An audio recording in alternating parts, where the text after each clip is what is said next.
Baik,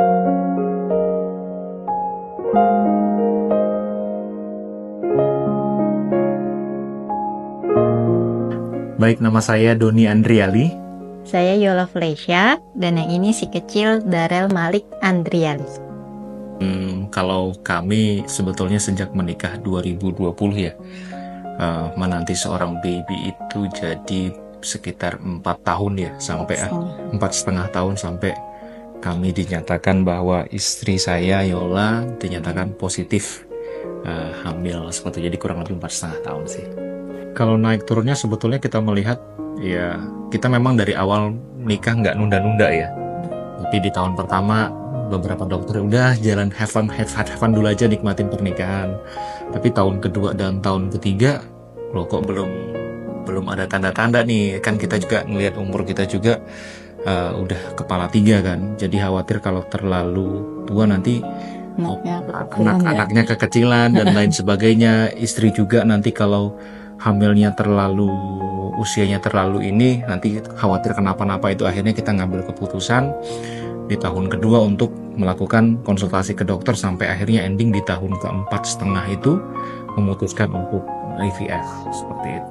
Kalau up and down-nya itu salah satunya adalah kan kita ada ngecek awal tuh, itu tidak ditemukan ada apapun gitu. Maksudnya saluran tuba aman dari sisi saya, dari sisi suami juga aman. Sperma juga bagus gitu kan, gerak, bentuk dan lain sebagainya. Jadi kita bingung apa sih penyebabnya gitu, sampai enggak. Jadi ya itu sih sampai kegundahannya. Iya, sampai 5 kali siklus pun nggak berhasil gitu kan. Jadinya ya itu sih yang bikin kayak naik turun, kok susah banget. Kalau saya sih tetap percaya pada dasarnya rezeki. Kalau kami ya yang beragama Islam itu kan rezeki, baik itu anak, rezeki, jodoh dan lain sebagainya itu kan udah ditentukan. Tapi kita juga perlu usaha. Nah, karena keinginan kita itu memang dari awal menikah pengen punya keturunan, ya kita usaha semaksimal mungkin yang bisa kita punya sumber dayanya, baik waktu, tenaga, biaya dan lain sebagainya, sampai akhirnya memutuskan IVF. Karena ikhtiar paling terakhir ya untuk mendapatkan seorang bayi itu kan stepnya adalah IVF, karena step awal-awalnya sudah kita lalui semua. Sebenarnya secara sistemnya Morula itu yang saya senang itu welcome, koordinatornya aman, plus memang pelayanan di sana juga bagus ya. Betul, jadi ketika kita datang betul-betul, karena kan kondisi kita itu kan relatif tidak dalam kondisi yang happy banget sebetulnya kalau datang ke sana dalam kondisi belum positif ya. Jadi ketika datang di sana disambut, dibantu, diarahkan dan lain sebagainya.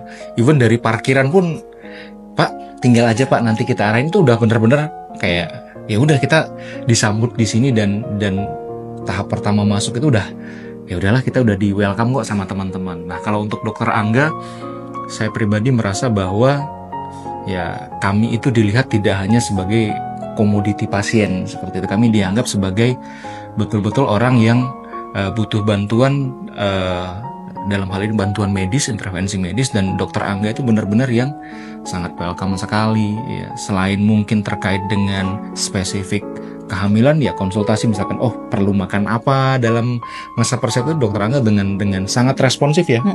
WA silakan, sangat membantu kalau menurut kami. Terima kasih dokter Angga. Dokter Angga tuh bikin semua itu kayak gampang gitu.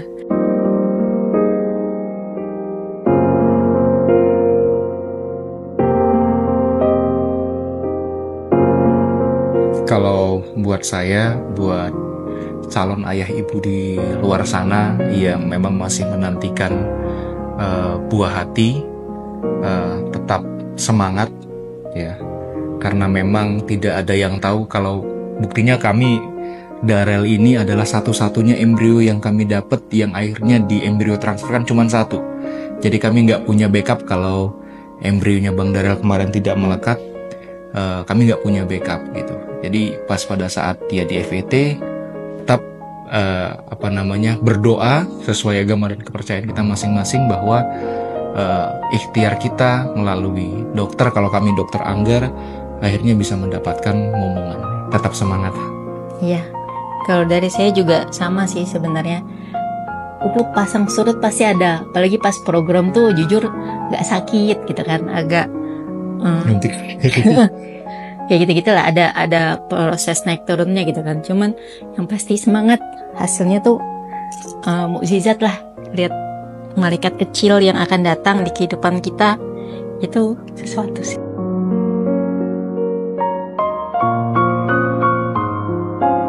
Salam 2 garis.